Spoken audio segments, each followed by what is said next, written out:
बस आली नाही का अजून? बस स्टॉपवर बसल्यासारखं वाटतंय. काय ग, दमलीस का? काय करतोस? माझं सोड ग, तुझं सांग. लो वाटतंय का? उमा काकू. अरे बाप, का आणखीन 10 स्थळ आणलेत वाटतं तिने. हे तुझं स्वयंवर वगैरे करायचं नाहीये ना तिला? मी तारीख नाही ना ठरवली. ईशा का स्वयंवर.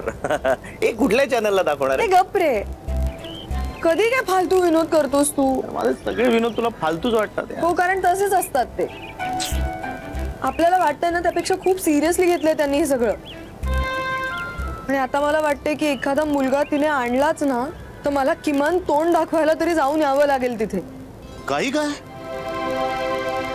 अरे याला काहीच अर्थ नाहीये. ही काय बळजबरी आहे?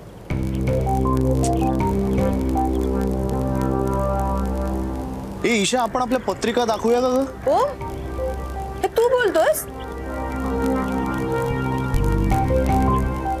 सॉरी यार.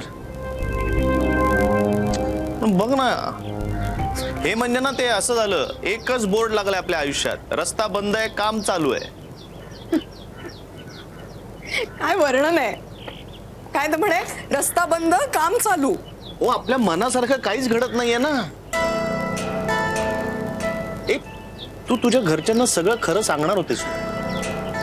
मी सांगणार होते त्यांना सगळं खरं, पण नंतर माझ्या लक्षात आलं तुमच्या घरातले प्रॉब्लेम सॉर्ट आउट व्हायच्या आधीच जर का मी त्यांना हे सगळं सांगितलं तर गोंधळ किती वाढेल. ओ, मला तुझ्या घरच्यांना भेटायला हवंय लगेचच. त्याची संधी तुला लवकरच मिळणार. 8 तारखेला सगळे भाऊ एकत्र येत आहेत ना. मृत्यूपत्राचं वाचन आहे आणि दस्तूर खुद्द आमचे बाबासाहेब तर 7 तारखेला येत आहेत. त्या भेट त्याला.